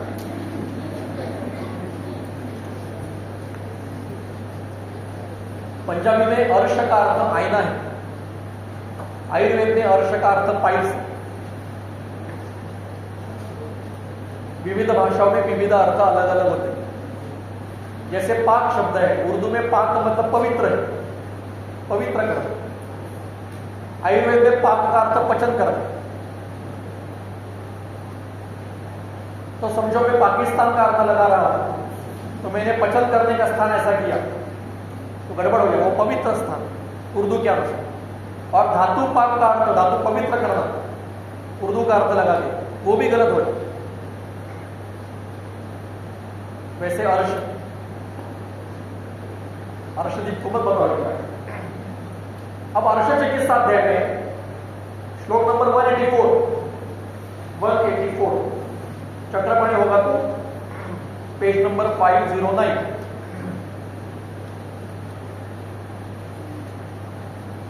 क्या कहते हैं? यत्तु पित्तोत्पन्न लवणम रक्तम घर्मकाले प्रवर्तते, मतलब धूप के काल में, घर्मकाल ग्रीष्म ऋतु, धूप के काल में पित्त से दुष्ट रक्त, रक्तपित्त ये बाहर निकल रहा है, रक्तपित्त की स्थिति है, अधोमार्ग से गुदमार्ग से बाहर निकल रहा है, पाइल्स में से ब्लीडिंग शुरू हो गई ग्रीष्म ऋतु में, धूप में, तो क्या करना है, स्तंभनीयम तद एकांता, व्यापक बाद में, साइड इफेक्ट बाद में ट्रीट करेंगे, पहले उसको रुकवा दो, क्योंकि धूप का काल है, पित्त वृद्धि का है, उसको स्तंभन ही करो। अब देखो क्या हुआ, पहले बताया रक्तम जीवित स्थिति, जब भी रक्त बाहर निकलेगा उसको स्तंभन करो, उसका अपवाद पता चला कि नहीं नहीं कुछ पेशेंट में उसको स्तंभन नहीं करना, साइड इफेक्ट दिख रहे हैं, लेकिन उसमें फिर से अपवाद देखा कि नहीं ग्रीष्म ऋतु में अगर गुदा मार्ग से रक्त पित्त रक्त जा रहा है तो उसको ना, रक्त पित्त ही है एक प्रकार का, लेकिन यहाँ स्तंभन ही करना है, वहां रक्त पित्त का जो नियम है न आदौ स्तंभनम, उसका अपवाद है। ये क्लिनिकल रिसर्च है, और क्या प्रूफ चाहिए, ऐसे कई प्रूफ दे सकते हैं, this is called as clinical research. और ये एक जनरेशन का काम नहीं हो सकता, एक व्यक्ति का काम नहीं हो सकता, स्कैटर्ड होते हैं रेफरेंस, हमें इकट्ठे करने पड़ते। तो आयुर्वेदावतरण, सारे ऋषि मुनि ऐसे बैठे, इंद्र के पास गए, इंद्र ने सर पे हाथ रखा, उनको ज्ञान प्राप्त हुआ, ये नीचे आ गए, संहिता लिख गई, ऐसा आयुर्वेदावतरण नहीं हुआ है। व्याधि निर्माण हुए समाज में उस काल में, कृत युग के अंतिम काल में, उस व्याधि के शमन के लिए उन्होंने चर्चा सत्र, सारे साइंटिस्ट इकट्ठे आए, उन्होंने सोचा कि इसका उपाय किसके पास है, तो उनको ध्यान रूपी मतलब चर्चा में से पता चला कि इंद्र के पास इसका उपाय। फिर भरद्वाज और उसकी कमिटी ऊपर चली गई, इंद्र के घर चली गई, इंद्र से उन्होंने केवल हेतु लिंग औषध इतना ही सीखा। फिर ये अपने अपने स्थान में आकर पहले लोगों की चिकित्सा कर दी, लोगों को उपचार, और फिर सोचने लगे कि अब इस साइंस को हम उपग्रहित करेंगे। फिर उन्होंने रिसर्च करना शुरू कर दिया, और फिर ज्ञान चक्षु मतलब प्रमाणों के आधार पर सामान्य विशेष गुण द्रव्य कर्म समवाय इसका अवलंब करके इन्होंने किस तंत्र में लिखे विधियों की निर्माण की। सामान्य मतलब मेरे शरीर में और सृष्टि में समान क्या है, विशेष मतलब विपरीत क्या है, उल्टे गुण का क्या है, अगर मेरे शरीर में बढ़ रहा है कुछ तो क्या कम करने के लिए करना चाहिए। फिर ये सामान्य विशेष करने वाले गुण कौन से गुण से होता है, ये गुण कौन से द्रव्यों में है, बाहर के निसर्ग के। माउस बढ़ाना तो मैं कौन से द्रव्यों का उपयोग कर सकता हूं, इसका रिसर्च किया इन्होंने, और उनके कर्म पता चले, उनके समवाय मतलब इनमें से संबंध पता चला, और फिर ये सारे विधि लिखे हैं कि दंत धावन के लिए ये वनस्पतियों का उपयोग करो, अर्कन नेग्रोध खदीर करंज को कुबालिजम प्रातः भुक्वा चंद्रवग्रम। ये क्या सपने में आया हुआ श्लोक नहीं है, ये रिसर्च करते करते करते करते लिखा है।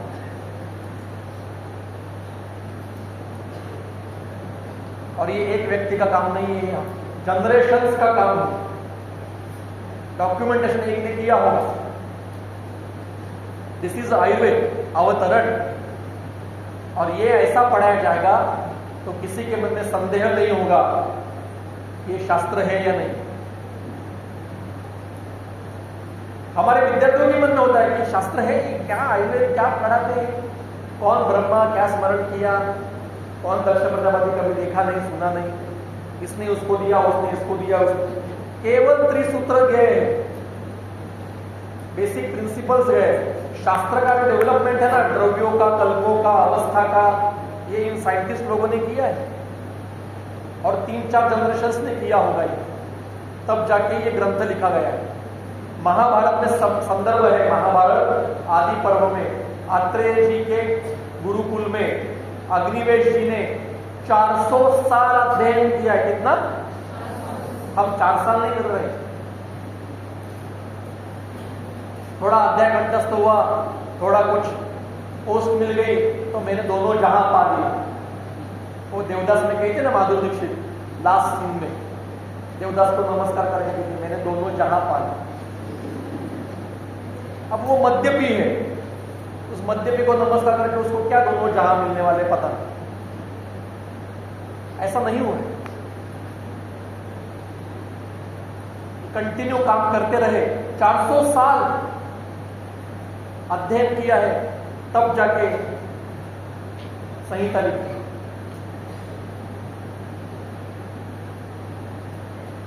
ये आसान बात नहीं है।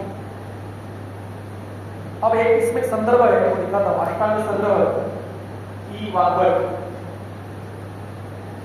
अब ये आत्रेय, काश्यप, निमि, धन्वंतरी, ये सब भरद्वाज जी के साथ में गए। इन्होंने क्या किया, वहां से आने के बाद जो भी सीखा और जो भी उन्होंने अपने रिसर्च में किया, ये हमेशा के लिए रहना चाहिए। इसलिए अपने अपने ग्रंथ लिखे।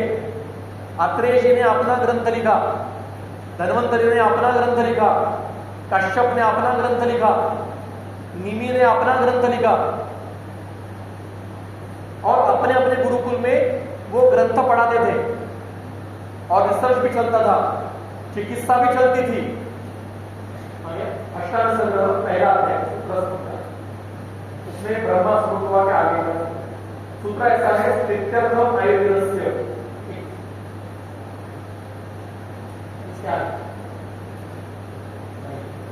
अष्टांग संग्रह, हमें बीएमएस फर्स्ट ईयर में अष्टांग संग्रह का सूत्र था, ज्यादा महत्व का है।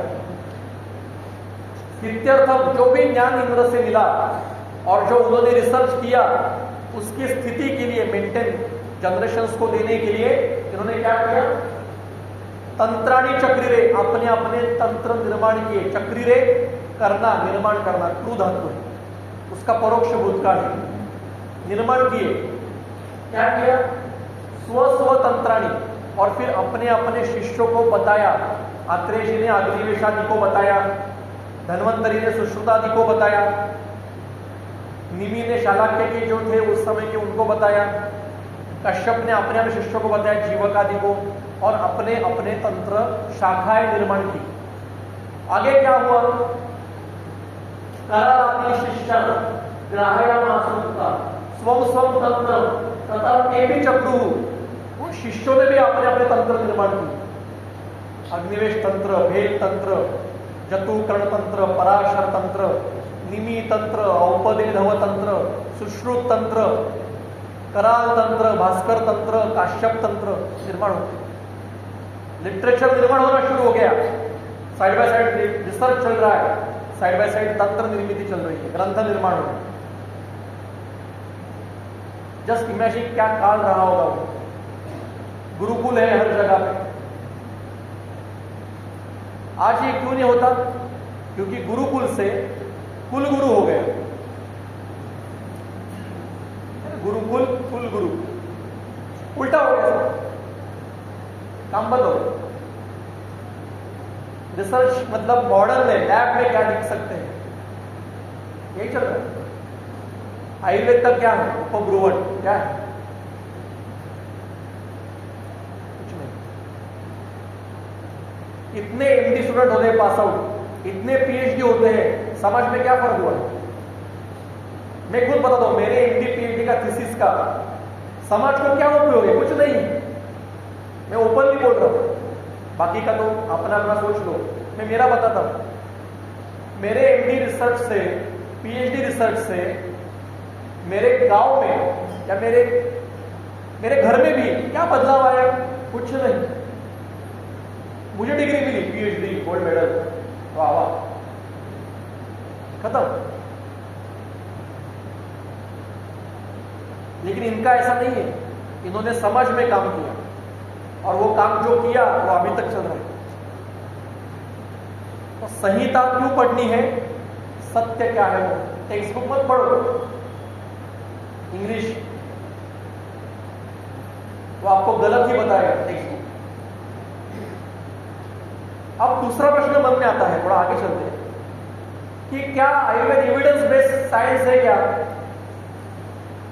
अब मेरे सामने ना अभी इस सेशन में प्रॉब्लम यह है, मेरे सामने एज अ वक्ता, कि 3 वर्षों के बच्चे अगर केवल थर्ड ईयर बैठता तो हम डायरेक्ट चिकित्सा स्थान शुरू कर देते हैं। देखिए फर्स्ट ईयर के बच्चे भी हैं, नए नए बैच, सेकंड ईयर के, तो सबको सर्व समावेशक ऐसे विषय मुझे ले। एक हमेशा हमारे ऊपर आरोप किया जाता है आयुर्वेद एविडेंस बेस्ड नहीं है और allopathy evidence based science. What is evidence based? Lab में दिखाई तो उसको एविडेंस कहते हैं, ठीक है, उसको कह सकते हैं, लेकिन हर चीज नहीं। जेनेटिक्स का अगर ग्रंथ पढ़ा आपने मॉडर्न जेनेटिक्स का, तो हर जगह पे हर चैप्टर में वो कहते हैं इसके आगे का पता नहीं हमें ये कैसे होता है, वी कांट से,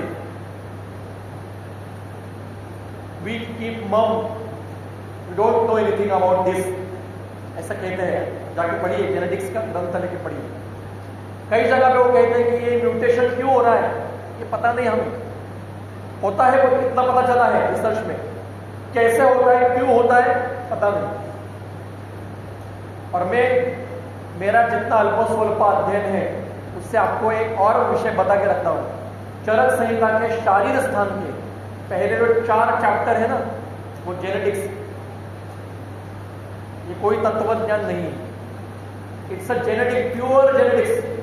अब जेनेटिक्स की दृष्टि से वो आप चैप्टर पढ़ो जाके, स्पेशली सेकंड, थर्ड, फोर्थ। एक उदाहरण में दिखाऊंगा आपको, अभी दिखाता हूं, आपको अचरज होगा कि इनको कैसे पता चला। शारीरिक 4 30 मैडम ध्यान लगा।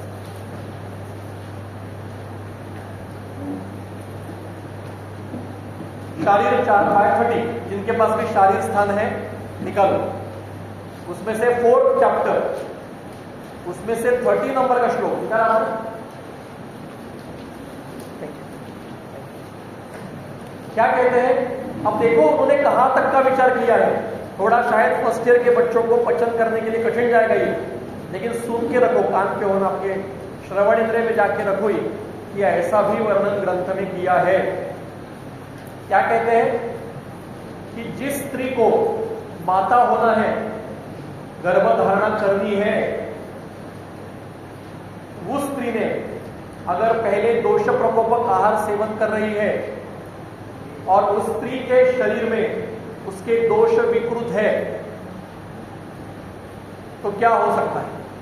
अब देखो पहले चरक ने बताया है कि गर्भधारणा करने से पहले उत्तम गर्भ चाहिए, तो पहले गर्भधारणा करने से पहले कम से कम 3 महीने एक नियमित आहार सेवन करना है। ज्यादा से ज्यादा 3 महीने, कम से कम 1 महीना। एक स्पेसिफिक आहार माता को, स्पेसिफिक आहार पिता को, द्रव्य बताया क्या खाना है क्या नहीं खाना है, ये भी बताया है। शोधन करने के लिए बोला है। माता और पिता जिनको गर्भधारणा चाहिए उन्होंने पूरा प्यूरिफिकेशन प्रोसेस करवानी है और बलधान होने के बाद में फिर मैथुन करके गर्भधारणा करना है। आज क्या करते हैं, शादी तय होती है, शादी का दिन जैसे नजदीक आता है, सारे रिश्तेदारों को अपनी याद आती है, खाने पे बुलाया, घर में खाने पे बुलाया, सब हमें खाने के लिए घर पे बुलाते हैं। और हर भोजन में गुरु, कठिन, स्थिर, मंद, अति स्निग्ध, ऐसे पार्थिव आपके द्रव्य, मिठाई, सारे संतर्पण के द्रव्य होते हैं। तो शादी होने तक कोई शोधन करता नहीं है, प्री वेडिंग सेशन करते हैं और शोधन कोई करवाता नहीं, कोई आहार विहार का पालन करता नहीं। शादी के दिन वो पति पत्नी छोड़ के बाकी सारे लोग खाना खाते हैं, लेकिन वो स्टेज पे जिनकी भी शादी हुई है उन्होंने अनुभव किया, मैंने भी किया, 4 बजे तक खाना नहीं मिलता। उस दिन 2 स्ट्रॉ डाल के एक थम्स अप मिलता है बस।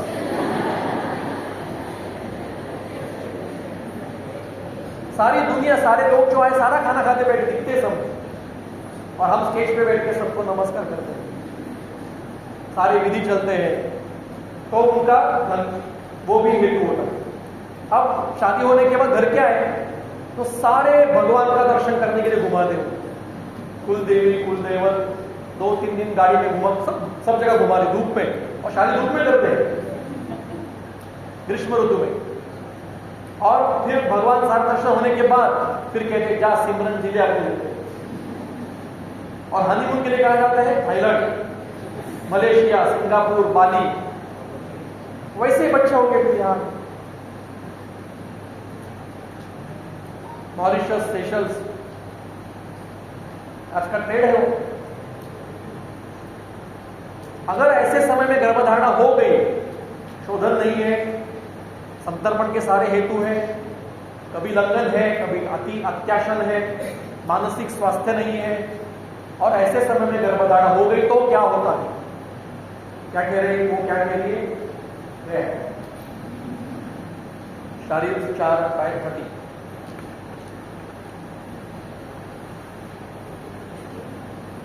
यदा स्त्रियाः दोष प्रकोपण उक्तानि आसेवमानायाः, दोषः प्रकोपितः, उसके शरीर में दोष प्रकोपित है और शरीर में सब प्रसर करते करते जब उस स्त्री के शोणित मतलब बीज, स्त्री बीज और गर्भाशय मतलब त्रैवर्त्या योनि को दुष्ट करके रखा है, तब क्या होता है? तदा अयम स्त्री गर्भम लभते। अगर ऐसे समय में उस स्त्री को गर्भधारणा हो गई तो क्या होता है? तदा तस्य गर्भस्य, वो जो गर्भ होगा उसके मातृजानाम अवयवानाम अन्यतमस्य अवयवो विकृति मापद्यते एको अथवा अनेकी। तो माता के शरीर में दोष विकृत थी, माता का बीज दुष्ट था, माता का गर्भाशय मतलब त्रैवर्ता योनि दुष्ट थी, तो उससे उत्पन्न होने वाले जो जो मातृष भाव है उनमें से किसी एक भाव में या 2 या 3 या सारे मातृष भावों में विकृति उत्पन्न होती है। जन्मजात मातृष भाव में विकृति। कौन मातृष भाव है पता है आपको? इसी अध्याय में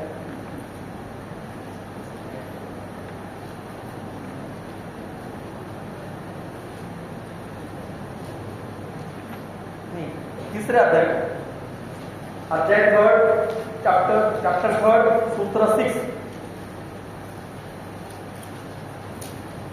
दिख रहा है यहाँ पे। मातृज अवयव, माता से बीज से आने वाले भाव क्या क्या है?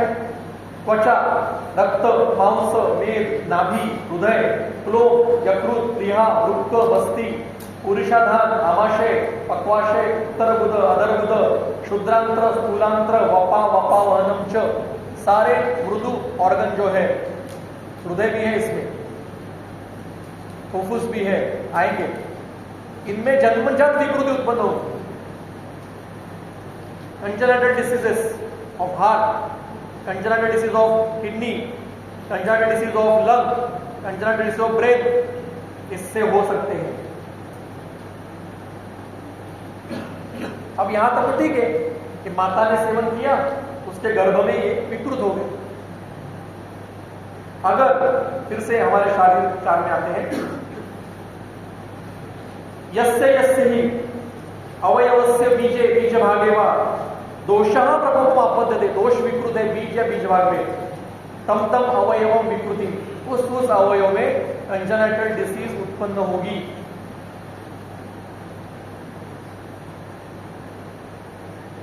माता से आने वाले कंजेनिटल।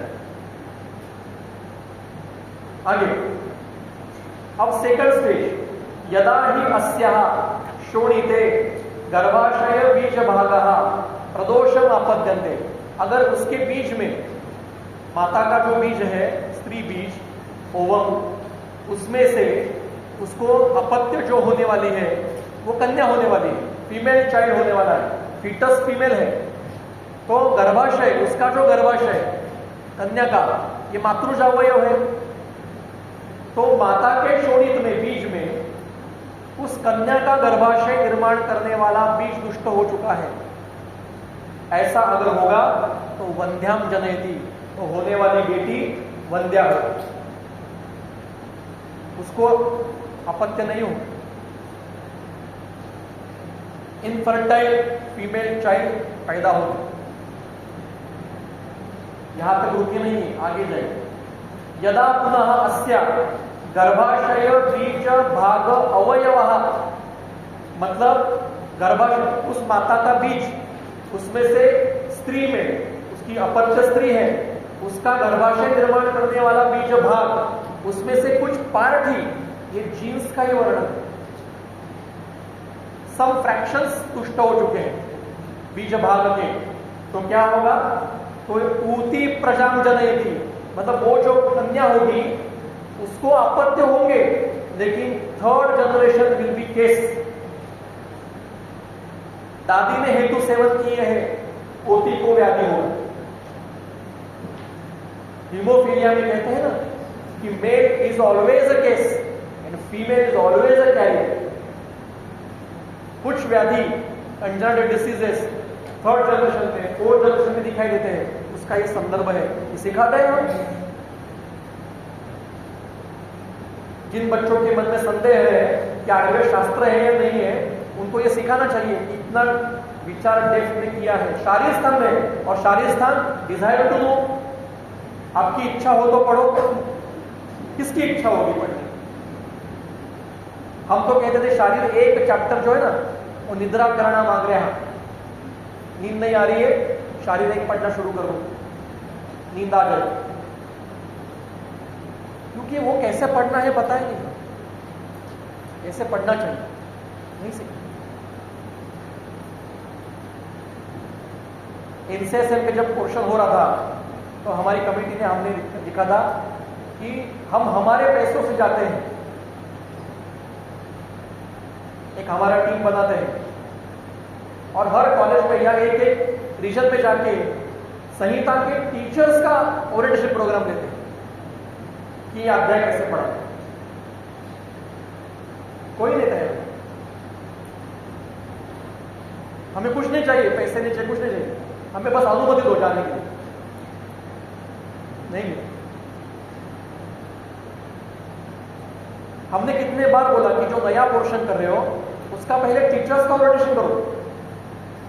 जो नया कुछ कर रहे हो, non lecture, non teaching lecture, teachers को पता तो होना चाहिए कैसे करना है। कुछ नहीं, डायरेक्ट इंप्लीमेंट कर दिया। एम आई राइट? सारे विषयों का यही है। हमारी गलती नहीं है, फिर टीचर्स की गलती नहीं है। तो ये बहुत बहुत महत्व का संदर्भ है कि दादी अगर हेतु सेवन कर रही है तो दादी को बेटी होगी, लेकिन उसको जो बेटी पोती होगी वो वंध्या होगी। मतलब कभी कभी इनफर्टिलिटी के लिए माता और दादी, नानी मतलब नानी को, दादी नहीं नानी, मैटरनल मदर, ग्रैंड मदर, उनके हेतु भी महत्व के हैं।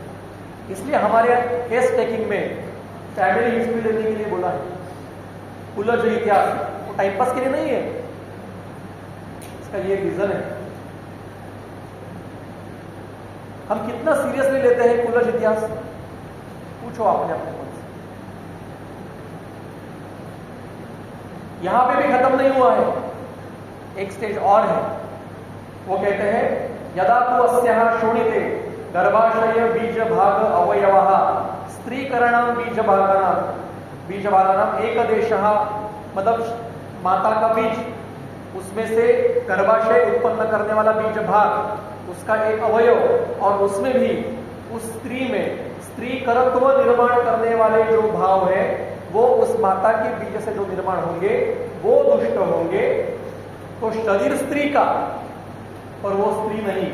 टॉम बॉय जैसे कहते ना, मेरा शरीर स्त्री का है पर मैं अंदर से पुरुष हूं, ऐसा मुझे लगता है। I am not she, I am he, ऐसा जो आजकल आ रहा है ना, इसका संदर्भ है।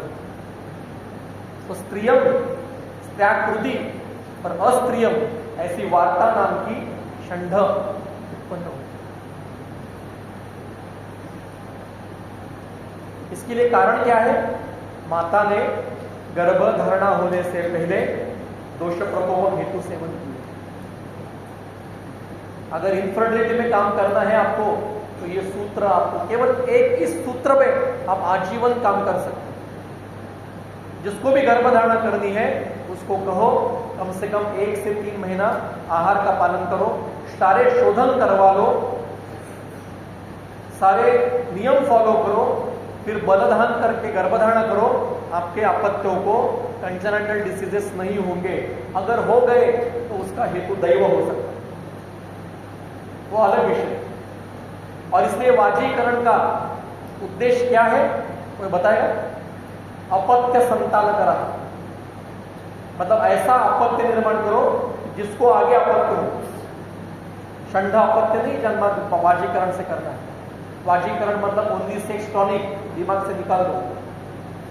इतना डेप्थ में है कि मेरे सारे जनरेशंस को कोई कंजर्न डिसीज ना हो, इसलिए वाजीकरण लेना है। क्या आयुर्वेदिक सुपर स्पेशलिटी वाजीकरण क्लिनिक नहीं खोल सकते हम? आज जरूरत है समाज को वाजीकरण क्लिनिक, जहां पे फ्री इंटरकोर्स ट्रीटमेंट दी जाएगी ताकि आगे के जनरेशंस में डिसीज ना हो। और ये पहले के लोग करते थे। पहला नियम बताया उन्होंने, विवाह कैसे करना है, एक गोत्र नहीं होना चाहिए। अध्याय का नाम ही अतुल्य गोत्रीय है, इतना महत्व दिया है। अगला दूसरा अध्याय शारीर का अतुल्य गोत्रीय अध्याय। क्यों? गोत्र मतलब क्या है? जीन्स है, दूसरा कुछ नहीं है। जेनेटिकल पैटर्न्स है। हम हंसते हैं यार, क्या फर्क पड़ता है। हमारे सर कहते थे शादी करने के लिए लड़के होने चाहिए और वो जीवित होनी चाहिए, बाकी कुछ मत सोचो। लेकिन ऐसा नहीं। अतुल्य गोत्रीय शास्त्र ने कहा। हमारे ही एक ग्रुप में मतलब ऐसा हुआ कि वो 5 साल से रिलेशनशिप में थे और जब शादी करने का समय आया तो वो एक ही गोत्र के निकले। तो उन्होंने तो अभी तो शादी कर ली, तो पहला जो बच्चा हुआ डाउन सिंड्रोम का। हम नहीं मानते, हम वैज्ञानिक है, विज्ञान के काल के हैं, आधुनिक 21वीं सेंचुरी के व्यक्ति हैं हम। ये गोत्र मित्र हम सब नहीं देखते। सबको गालियां देके शादी कर ली, पहला बच्चा डाउन सिंड्रोम का हुआ, दूसरे को भी ऑटोइम्यून डिसीज। नहीं, तो यहां तक हमने 2 विषय, आयुर्वेद अवतरण हुआ और थोड़ा सा उसके अनुसार ये बीज दृष्टि का विचार हमारा हो गया। कितना सखोल विचार किया, इसको पढ़ना है, समझना है, इसके लिंकेज लगाने हैं। अब हम थे कि अब इसके लिए आपको एविडेंस चाहिए कुछ, ये लैब में नहीं मिलेगी एविडेंस आपको। ये आपको 3 जनरेशन तक आपको नजर रखनी पड़ेगी, 3 जनरेशन तब आपको एविडेंस मिलेगी। मैं एक बार एक पीजी का थीसिस चेक करने के लिए, मतलब वाइवा लेने के लिए एक दूसरे आयुर्वेद कॉलेज में गया था। संहिता की वाइवा थी, फाइनल वाइवा। और विषय क्या था उसका पता है? थीसिस का असेसमेंट ऑफ रसायन कर्म ऑफ दुग्ध। अब एमडी होता है 3 साल का, उसमें पहला साल रिसर्च और इसमें जाता है और लास्ट एग्जाम के 6 महीने पहले थीसिस सबमिट करना होता है। मतलब टोटल थीसिस के वर्क के लिए केवल 1.5 ईयर ही मिलता है। तो 1.5 साल में उस व्यक्ति को दुग्ध का रसायन कर्म पता चला। मैंने पहले मतलब फेक थीसिस, और वो मैंने उसको पूछा कि आपने कब दिया दूध, तो बोल रहा है भोजन के बाद। टीचर्स जो है उनको पता चल गया कि प्रॉब्लम सारा फेक काम था। रसायन का काल क्या है? अपांग काल है, खाली पेट देना है। भोजन के बाद दूध, ये आम प्रदोष का हेतु है। ये संदर्भ दिखाता हूं अभी आपको। भोजन करने के बाद वो भी जो भी द्रव्य लेंगे हम, वो आम प्रदोष करता है। मतलब उस व्यक्ति ने सारे थीसिस फेक किया था। मैंने कहा मुझे बताओ फेक है या नहीं, वो रोने लगा। हाँ सर, 25,000 रुपए देकर थीसिस रेडीमेड लिख के लिया है। मैंने कहा छोड़ दो उसको, क्योंकि थीसिस यूनिवर्सिटी से पास अपलोड हो चुका था। जो एग्जामिनर था उसे शायद 3 में ही चेक किया होगा, और वाइवा में उसको फेल करके मैं क्या करूं? तो उसको पास कर दिया। लेकिन ऐसे काम आयुर्वेदिक रिसर्च चलते हैं, उसका क्या फेक काम है, सारे फेक वर्क, तो वो एविडेंस नहीं हो सकती। इसको एविडेंस आपको 3 जनरेशन तक रोकना पड़ेगा। तब जाके। तो वो जो विषय निकला दुख का वो देखते हैं। विमान स्थान में द्वितीय अध्याय, थोड़ा विषय भी बदल जाएगा, थोड़ा थोड़ा आपके लिए पहचान का विषय हो। विमान स्थान चैप्टर 2 श्लोक नंबर 7।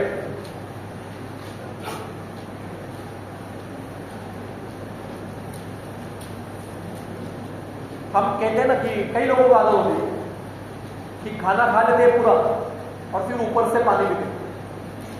खाना खाते समय पानी नहीं पीते, या खाना खाने के बाद फ्रूट डिश, खाने के बाद स्वीट डिश, खाने के बाद आइसक्रीम, खाने के बाद दूध, कॉफी, चाय, खाने के बाद मिल्क शेक्स, खाने के बाद मद्य। ऐसा कोई करता होगा तो क्या होगा? सूत्र है यो ही मूर्तानाम आहार जातानाम सौहित्यम गत्वा। जो भी व्यक्ति मूर्त आहार पदार्थ मतलब रोटी, चावल, दाल, चटनी, राइस, ये मूर्त पदार्थ है, इनका सौहित्य तृप्ति होने तक, मतलब कहीं पे खाने के लिए बुलाते हैं, शाम को खाने के लिए बुलाया है तो सुबह से रंधन करें क्योंकि बाहर दावत है, दबा के खाना है। या कभी कभी घर में भी फेस्ट होता है तो इतना खाते हैं कि अभी करेंगे तो यहां दिखाई देगा, इतना यहां तक कि उठने के लिए भी नहीं हो रहा है। सौहित्य तृप्ति होने तक खाया है मूर्त पदार्थ, और बाद में ऊपर से द्रवई तृप्ति मापन दे, लोटा भर के पानी, चाय पीते, कॉफी पीते, मद्यपान, फ्रूट डिश, द्रव पदार्थ है, बाद में पी रहे, तो उनमें क्या होता है? तस्य वात पित्त श्लेष्मणा आमाशय गतः अति प्रपीड्यमानेन त्रयः युगप प्रकोपो आपद्यते।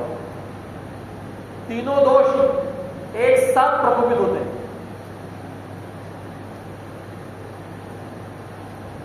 इसलिए पानी पीना है खाने में, खाना खाते समय, तो भोजन के बीच में पानी पीना है। हर 2 निवाले के बाद एक घूंट पानी पीना है, तो वो तकलीफ नहीं देगा। एक स्टोरी हमेशा बताता हूं, जिन्होंने भी लेक्चर सुने हैं फिर से बताता हूं। आजकल के जमाने में जैसे हर बिल्डिंग में आयुर्वेदिक वैद्य है, ऐसा नहीं था। 5-6 गांव मिलके एक वैद्य होता था। तो एक वैद्य एक गांव से पेशेंट देख के दूसरे गांव में जा रहे थे, पैदल जा रहे थे। तो दोपहर का समय था, भूख लग गई, खाने का समय आ गया, तो उन्होंने खेती देखी। खेती में नल था, पानी का, पानी बह रहा था, अच्छा था, 2-3 पेड़ थे, छाव थी, तो बैठ के अपना थाला खोल के वो खाना शुरू कर दिया। अब किसान काम कर रहा था खेती में, पसीना पसीना हो गया था, सुबह से श्रम का कार्य कर रहा था, वो भी आ गया उसके पास बैठने के लिए। अब हर वैद्य को आदत होती है कि सामने वाला क्या खा रहा है वो देखो, और उसमें गलतियां निकालो। ऐसा नहीं खाना है, वैसा नहीं खाना है, ये पदार्थ मत खाओ, इसके साथ मत खाओ,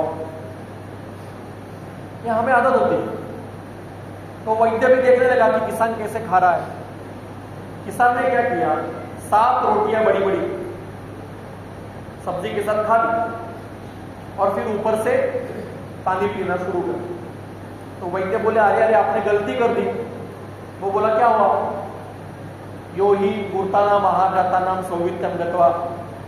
उनका कंठस्थ था श्लोक वैद्य का। तृप्तिम द्रवई तृप्तिम आपद्यते तस्य आमाशय गता वात पित्त श्लेष्मणः सर्वे युगो प्रकोप आपद्यते। किसान बोला, मतलब क्या होगा? तो बोले, तुझे व्याधि हो जाएगा। ऐसे खाने के बीच में पानी पीना चाहिए, खाना खाते समय पानी पीना चाहिए, खाने के बाद पानी नहीं पीना चाहिए। वो बोला, ऐसा खाने के बाद, खाने के बीच में पानी पीना है ना? उसने ऊपर से फिर से 7 रोटी,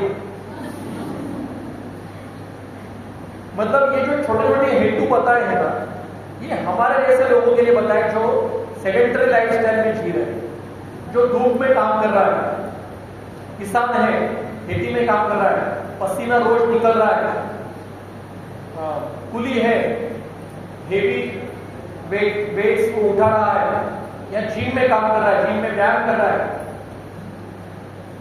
शरीर को व्यायाम है, उसको ये कोई नियम तकलीफ नहीं देता। लेकिन हम घर में बैठते हैं, कॉलेज में बैठते हैं, क्लिनिक में बैठते हैं, घर एसी, गाड़ी AC, college AC, clinic AC, ऐसा हो रहा है। व्यायाम कुछ नहीं है, सारी उंगलियों का खेल है ना। पहले उठ के बटन बंद करके और टीवी बंद करना पड़ता था, हम आज रिमोट से बंद करते हैं। पहले नदी से, तालाब से पानी लेकर आना पड़ता था, आज हम नल घुमा रहे हैं। पहले कूदना पड़ता था, आज हम मिक्सर का बटन घुमा रहे हैं। यहाँ मिक्सर करेंगे और फिर जुम्बा में जाके ऐसा ऐसा। तो पहले के घर में जो काम थे ना, ये सारे व्यायाम करने के लिए थे। आटा बनाना, चक्की पीसनी होती थी, वो जुम्बा में ऐसा ही करते थे, ऐसा ऐसा। तो चक्की पीसो ना, घर में आटा मिलाया हो जाएगा, आपका व्यायाम जो फिगर मेंटेन के लिए कुछ और करने की जरूरत नहीं होती, घर के काम करने को होता था। हम हमेशा कहते हैं कि एयर होस्टेस है, एयर होस्टेस, उनको बड़े एयर होस्टेस है, अरे पर वो बेटर ही है, वो नहीं होता। घर में काम करने के लिए उनको तकलीफ होती है ना, उन लड़कियों को घर में काम करो बोलो नहीं, लेकिन एयरपोर्ट फ्लाइट में सबको खाना दे रहे हैं, पानी दे रहे हैं, वो चलता है, वो सोफिस्टिकेटेड।